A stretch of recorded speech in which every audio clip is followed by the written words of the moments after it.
Hi friends, ഇന്ന് എനിക്ക് നല്ല നല്ല ഫ്രഷ് ആയിട്ടുള്ള കുറച്ച് മത്തി കിട്ടിയിട്ടുണ്ട്. നമുക്കതൊന്ന് ഫ്രൈ ചെയ്ത് എടുക്കാവേ.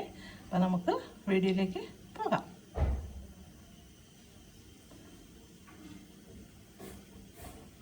അപ്പം മത്തി ഫ്രൈക്ക് വേണ്ടുന്ന മസാല ഞാൻ ആദ്യം ഒരു 3-4 ചെറിയ ഉള്ളി എടുത്തിട്ടുണ്ട്.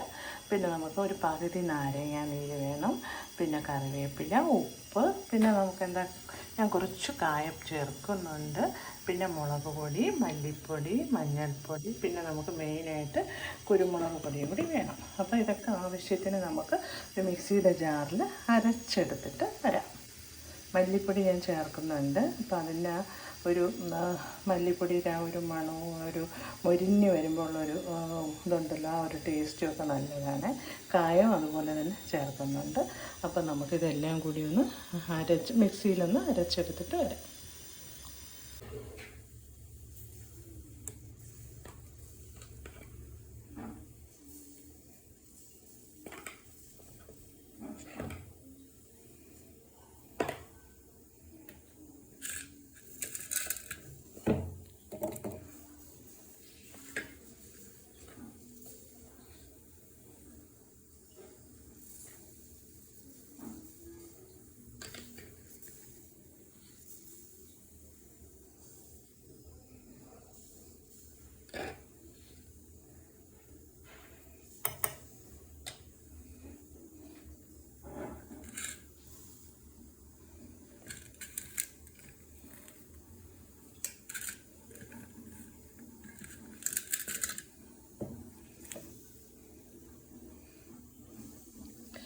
ഇതെല്ലാം കൂടി നമുക്കൊന്ന് അരച്ചുകൊണ്ട് വരാം.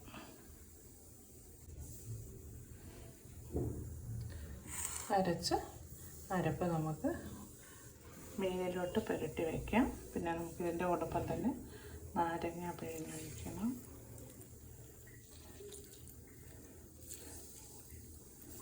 പിന്നെ കായപ്പൊടിയും കൂടെ നമുക്ക് ഇടണം.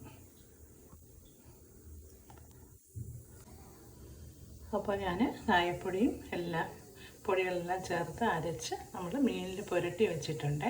ഇതൊരു അരമണിക്കൂർ റെസ്റ്റ് ചെയ്യാൻ വയ്ക്കാം. അത് കഴിഞ്ഞിട്ട് നമുക്ക് പൊരിച്ചെടുക്കാം. വെളിച്ചെണ്ണയിൽ പൊരിച്ച് എടുക്കാം. അപ്പോൾ പാൻ അടുപ്പത്ത് വെച്ചു നമുക്ക് വെളിച്ചെണ്ണ ഒഴിച്ചു കൊടുക്കാം. നെയ്മത്തി ആയതുകൊണ്ട് നെയ്യ് കാണും. അപ്പോൾ കുറച്ച് വെളിച്ചെണ്ണ ഒഴിച്ചു കൊടുത്താൽ മതിയേ. നെയ്മത്തിയല്ലേ, നല്ല നെയ്യുള്ളതാണ്. എണ്ണ ചൂടായതിന് ശേഷം നമുക്ക് മീനിട്ട് കൊടുക്കാം.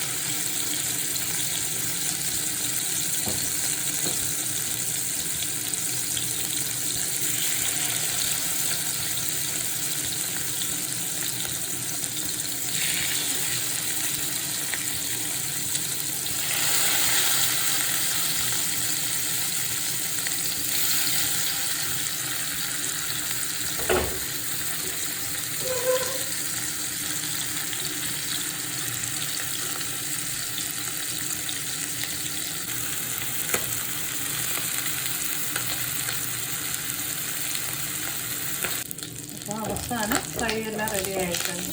അവസാനം കുറച്ച് വേപ്പില കൂടി നമ്മളൊന്ന് ഫ്രൈ ആക്കി അതിൻ്റെ കൂടെ ഇടുകയാണ്. നല്ലൊരു മണവും രുചിയും ഒക്കെ കിട്ടും.